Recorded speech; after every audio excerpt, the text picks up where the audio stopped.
Hello everyone, welcome again. आज की इस वीडियो में मैं आपको बताऊंगी टाइप्स ऑफ डीएनए स्ट्रक्चर। और लास्ट वीडियो में हमने जो डीएनए के जो डिफरेंट फॉर्म होते हैं, A DNA, B DNA, Z DNA, उन सब के बारे में पढ़ लिया था। आज मैं सिर्फ आपको ये बताऊंगी कि जो डीएनए की एक हम बी डीएनए फॉर्म देखते हैं, उसके अलावा भी जब हमने वाटसन एंड क्रिक का मॉडल पढ़ा था, जब मैंने आपको बताया था कि जो वाटसन एंड क्रिक थे, उन्होंने ये मॉडल दिया था कि जो डीएनए है वो डबल हेलिकल स्ट्रक्चर में पाया जाता है। लेकिन आज के टाइम में कुछ अदर स्ट्रक्चर्स भी होती हैं डीएनए की, जो आज के टाइम में एग्जिस्ट करती हैं। तो उनमें कुछ स्ट्रक्चर जो है मोस्ट कॉमन है, that is bent form of DNA, triple stranded DNA और फोर स्ट्रैंडेड डीएनए। तो ये तीन जो स्ट्रक्चर्स हैं ये भी बहुत कॉमन हैं। और जो डीएनए है वो ऐसा क्यों करता है, मतलब और किसी फॉर्म में वो क्यों मिलता है? वो इसीलिए मिलता है क्योंकि हम जानते हैं कि जब डीएनए रेप्लिकेशन होती है तो वहाँ पे डीएनए पॉलीमरेज एंजाइम को आके बाइंड करना होता है। और डीएनए पॉलीमरेज के अंदर एडेनिन, थायामिन, साइटोसिन, ग्वानिन, ये चारों बेस पेयर पाए जाते हैं। तो इस वजह से जब उसको आके यहाँ पर बाइंड करना होता है तो उस कंडीशन में क्या होता है कि वहाँ पे वो डायरेक्टली बाइंड कर जाता है। लेकिन कुछ केसेस में क्या होता है कि कुछ केसेस में एंजाइम जो है वो बाइंड नहीं कर पाते हैं, और उसके लिए उन्हें स्पेशल टाइप के जो बेसिस हैं ना डीएनए के अंदर, वो चाहिए होते हैं। तो उन एंजाइम की रिकग्निशन के लिए वहाँ पर डीएनए के अंदर कुछ स्पेशल टाइप के बेस पाए जाते हैं, जो कि एडेनिन, थायामिन, साइटोसिन और जो हमारा ग्वानिन बच्चा है उन वाले नाइट्रोजनस बेस से थोड़े डिफरेंट होते हैं, राइट। तो इसीलिए हम बोल सकते हैं कि for the molecular recognition of DNA by proteins and enzyme, DNA जो होता है वो डिफरेंट स्ट्रक्चर में अपने आप को चेंज कर लेता है। और इसीलिए कुछ अनयूजुअल स्ट्रक्चर ऑफ डीएनए भी हमें मिलती हैं, जिसमें एक आता है हमारे पास बेंट डीएनए। बेंट डीएनए क्या होता है? देखो, नॉर्मली डीएनए डबल हेलिकल होता है और एंटी पैरेलल इन डायरेक्शन होता है। और जब हम उसको राइट हेलिक्स से देखते हैं तो वो क्लॉकवाइज रोटेशन में हम उसको स्टडी करते हैं। बट बेंट डीएनए में क्या होता है कि डीएनए जो होता है वो बेंट हो जाता है। क्यों? क्योंकि इसके दो रीज़न हो सकते हैं। बेसिकली फर्स्ट रीज़न ये होता है कि जब डीएनए के अंदर एडेनिन जो है, एडेनिन थायामिन, जो पर्टिकुलर एडेनिन थायामिन होता है, पर्टिकुलर एडेनिन नाइट्रोजनस बेस जो होता है, वो क्या होता है, वो रिप्लेस हो जाता है। और वो रिप्लेस हो जाता है किसी अनयूजुअल बेस के साथ, जिसकी वजह से क्या होता है कि डीएनए जो लीनियर फॉर्म में था या जो सर्कुलर फॉर्म में था, अब वो बेंट फॉर्म में कन्वर्ट हो गया है।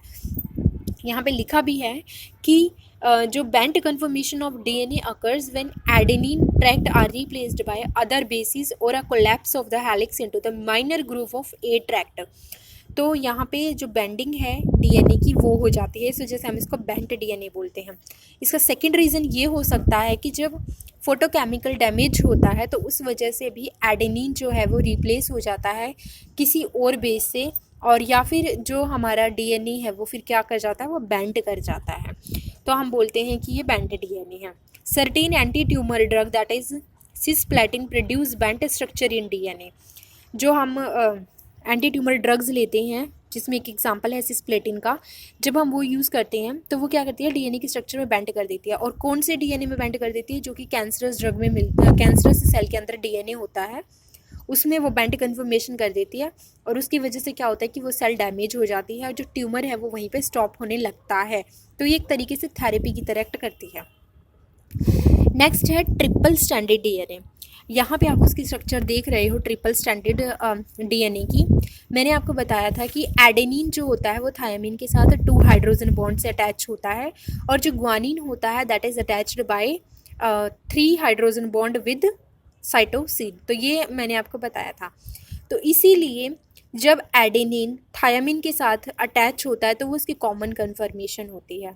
लेकिन जब एक और थायामिन 2 एक्स्ट्रा हाइड्रोजन बॉन्ड के साथ सेम एडेनिन से अटैच हो जाता है तो उस कंडीशन में हम उसको ट्रिपल हेलिकल स्ट्रक्चर बोलते हैं डीएनए की। और यहाँ पर जो ये एक थायामिन जो एडेनिन के साथ वो नॉर्मली अटैच था 2 हाइड्रोजन बॉन्ड के साथ, और जो नेक्स्ट थायामिन आके अटैच हुआ है वो भी 2 हाइड्रोजन बॉन्ड के साथ अटैच हुआ है। लेकिन अब वो जो 2 हाइड्रोजन बॉन्ड नए बने हैं, they are known as Hoogsteen bond pairing. उसको हम क्या बोलते हैं? That is known as Hoogsteen hydrogen bond. ठीक है, तो हम उसको ये बोलेंगे। और इसीलिए कौन सी स्ट्रक्चर बनती है? TAT। अब ये तो था नॉर्मल, एक होती है जब साइटोसिन और ग्वानिन आपस में अटैच होते हैं with the help of 3 hydrogen bond.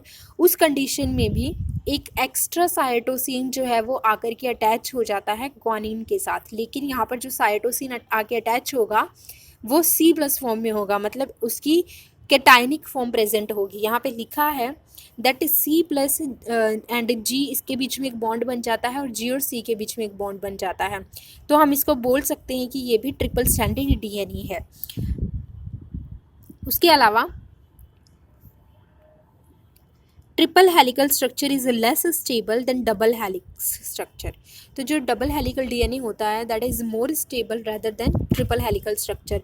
This is due to the fact that the 3 negatively charged backbone strands in the triple helix results in increased electrostatic repulsion।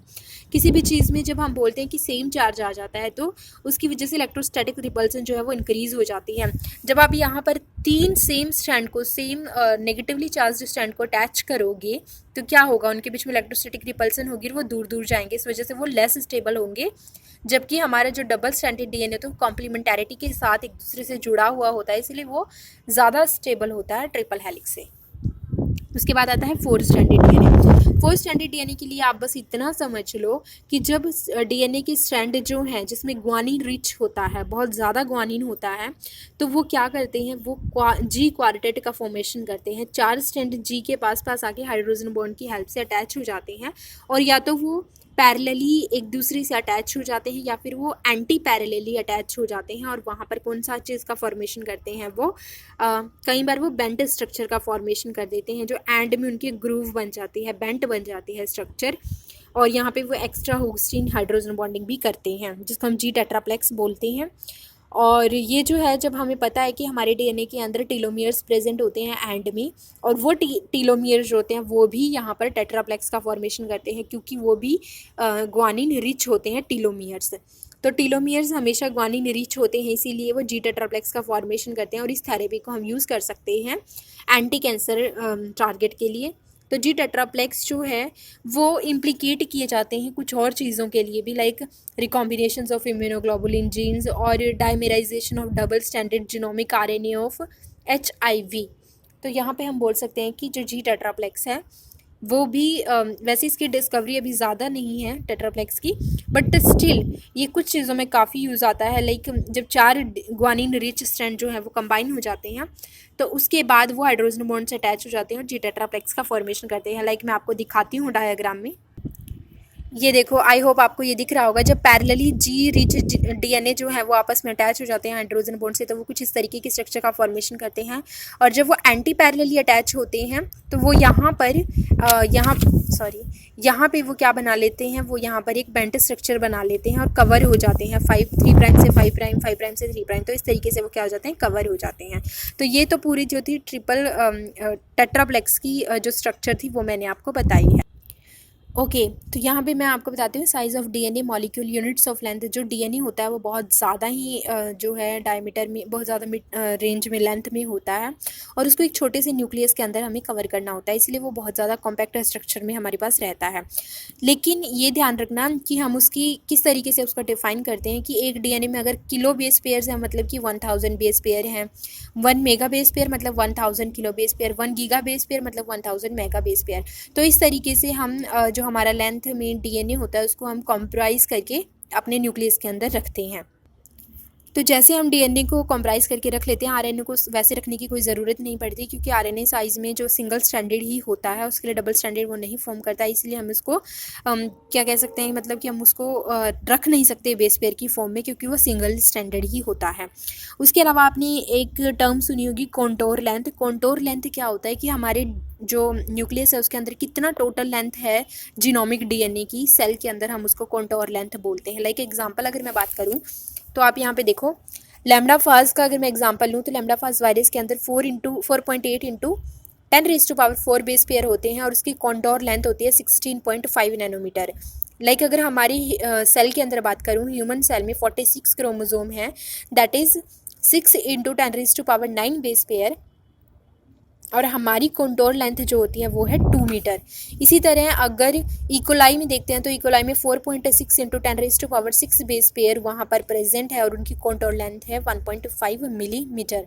तो ये चीज़ आपको याद रखनी चाहिए। और ये कंटोर लेंथ बेसिकली जो नैनोमीटर या मीटर में जितना डायमीटर जितना हमारे पास लेंथ होती है डीएनए की, उसको हम कंटोर लेंथ बोलते हैं। तो 10 माइक्रोमीटर का हमारा डायमीटर होता है जो बहुत ही छोटा होता है, और उसके अंदर हमें 2 मीटर का हमारा डीएनए जो है कॉम्पैक्ट करके अरेंज करके रखना होता है। तो इसीलिए एक न्यूक्लियोसोमल स्ट्रक्चर भी फॉर्म करता है, जिसके बारे में मैं आपको नेक्स्ट वीडियो में बताऊंगी कि ऑर्गेनाइजेशन ऑफ डीएनए किस तरीके से सेल के अंदर होता है। डीनेचुरेशन और रीनेचुरेशन एक बहुत ही छोटा सा पॉइंट है, ये देख लेते हैं।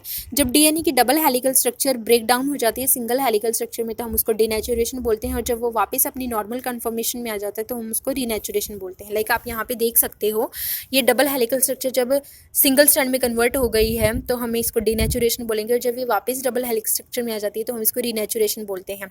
इसके लिए हम एक मेल्टिंग पॉइंट डिसाइड करते हैं, और जिस डीएनए के अंदर कंटेंट जीसी का ज़्यादा होता है उसका मेल्टिंग पॉइंट ज़्यादा होता है, और जिसके अंदर एटी ज़्यादा रिच होते हैं नाइट्रोजनस बेस, उसका मेल्टिंग पॉइंट कम होता है।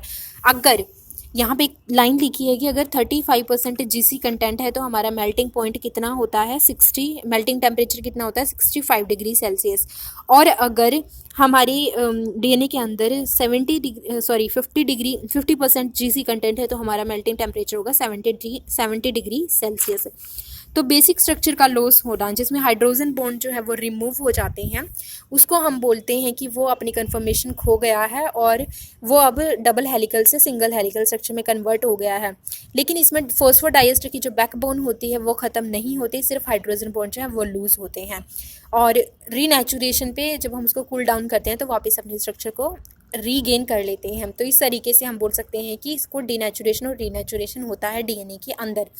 आरएनए में इसकी ज़रूरत नहीं होती क्योंकि आरएनए ऑलरेडी सिंगल स्टैंडर्ड होता है। और ये मेल्टिंग टेम्परेचर वाला कंसेप्ट भी बहुत ज़रूरी होता है किसी भी डीएनए से रिलेटेड चीज़ों को याद रखने के लिए। तो आई होप आपको ये वीडियो समझ आ गई होगी। Thank you friends.